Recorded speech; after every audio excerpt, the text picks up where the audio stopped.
नमस्ते, मैं हूं आपके साथ जसप्रीत कौर। अमेरिका और ईरान के बीच शांति समझौता लागू हो चुका है। अमेरिका को युद्ध रुकने और स्ट्रेट ऑफ हॉर्मूज खुलने का फायदा मिला, लेकिन कई एक्सपर्ट्स का कहना है कि सबसे बड़ा फायदा ईरान को हुआ है। तेल निर्यात में राहत, अरबों डॉलर की संभावित कमाई और प्रतिबंधों में ढील की वजह से ईरान आर्थिक तौर पर मजबूत हो सकता है। आइए आपको बताते हैं। अमेरिका और ईरान के बीच शांति समझौता तय समय से 2 दिन पहले साइन हो चुका है। अमेरिकी राष्ट्रपति डोनाल्ड ट्रंप और ईरानी राष्ट्रपति मसूद पेजेश्कियान ने डील को वर्चुअल तरीके से साइन किया। ट्रंप ने इसे अपनी बड़ी कूटनीतिक जीत बताया। डील के तहत स्ट्रेट ऑफ हॉर्मूज भी दोबारा खोलने पर सहमति बन चुकी है, जिससे दुनिया के तेल कारोबार पर मंडरा रहा सबसे बड़ा खतरा फिलहाल टल गया है। 14 पॉइंट शर्तों के साथ ही डील हुई है, लेकिन इसी के साथ एक सवाल जोर पकड़ रहा है। आखिर इस समझौते में असली फायदा किसे हुआ? कई रणनीतिक एक्सपर्ट्स का कहना यह है कि कागज पर भले ही दोनों पक्ष जीते दिख रहे हों, लेकिन सबसे बड़ा फायदा ईरान की झोली में गया है। ईरानी सुप्रीम लीडर मोज्तबा खामेनी एक बड़े खिलाड़ी बनकर उभरे हैं। 14 पॉइंट की डील में अमेरिका को सबसे बड़ी राहत यह मिली है कि युद्ध फिलहाल रुक गया। ईरान ने स्ट्रेट ऑफ हॉर्मूज में जहाजों की आवाजाही नहीं रोकने का भरोसा दिया है।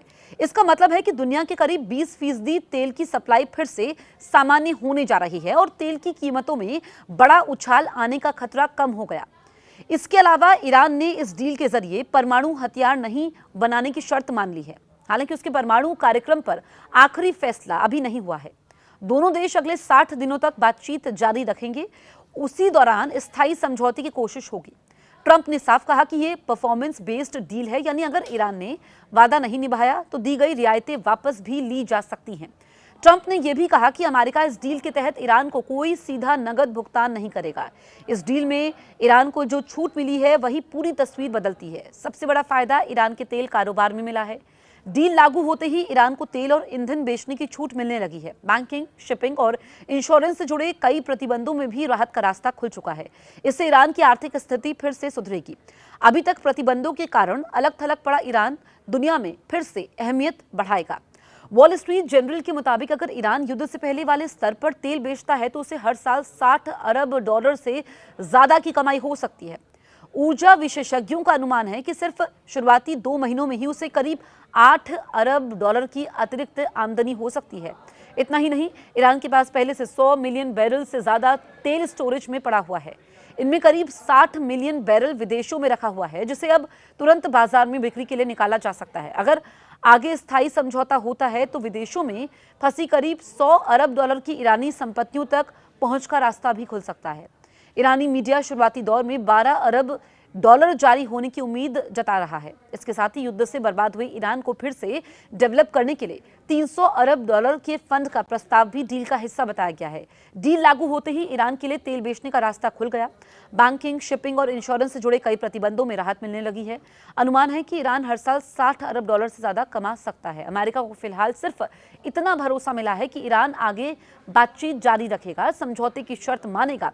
अमेरिका का सबसे बड़ा मकसद ईरान की परमाणु क्षमता को खत्म करना बताया जा रहा था, लेकिन डील में ना यहाँ पर सेंट्रीफ्यूज नष्ट करने की शर्त है और ना ही हाई ग्रेड यूरेनियम को तुरंत खत्म करने का फैसला। सबसे मुश्किल मुद्दों को अगले 60 दिन की बातचीत के लिए छोड़ दिया गया है।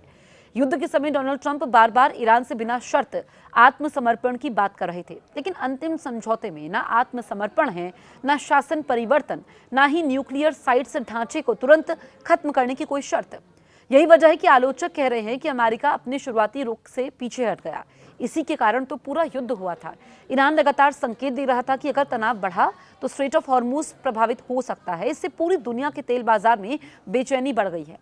आलोचकों का दावा है कि वैश्विक अर्थव्यवस्था पर पड़ने वाले असर और तेल संकट के खतरे ने अमेरिका को समझौते की राह चुनने पर मजबूर किया।